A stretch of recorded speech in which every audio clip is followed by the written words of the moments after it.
Alright, so yun guys, no, for this video, update tayo ulit kay Bearish. Okay, sa dalawang rare pink African rubber natin. So, this morning, kinuha ko siya ulit. And, so, update tayo sa kanyang sapola.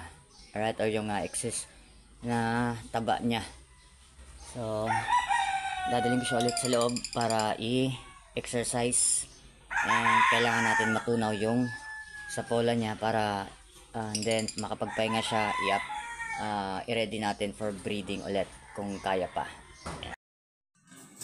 Wood, yan si Wood. Wood, babay ka muna dyan, Wood, mag-iwalay muna kayo. So yun, pasok muna natin sa kwarto. 6 Kills Production.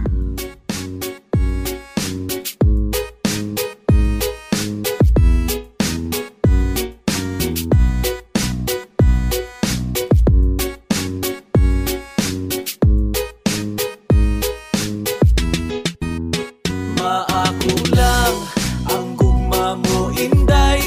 Tanan buhaton ko, isaad ko, dili ka magmahayday. Tuuhi ko gamay, kining gibati ko.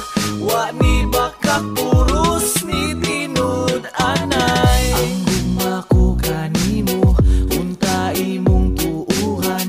Andam kong muatubang sa imong mga ginikanan. Ang ilang gipanulte, ayaw lang paminawa.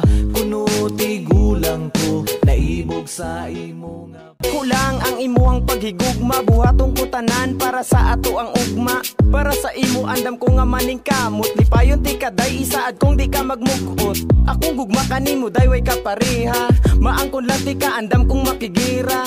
Hinaot pa unta inday ayaw pakyasa, ang imo ang utam isa akong lasa. Sugda ko day og ako ang ipanumpa, nga atong sudan kay adobo lang og humba.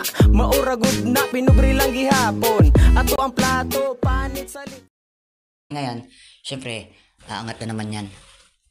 Tingnan nyo. Hanggang sa hindi na siya makalipad. Ang dadamputin nyo na lang siya.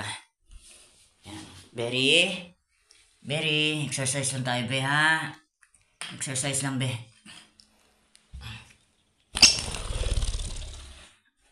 Ayan. So, safe yung landing niya. Hindi siya na, hindi siya na nasasaktan. Yan. So again guys, no, warning, wala po tayong sinasaktan na ibon dito. Okay, ang ginagawa po natin is pinapa-exercise niya to treat yung sapola. Okay, yan. Give, yan.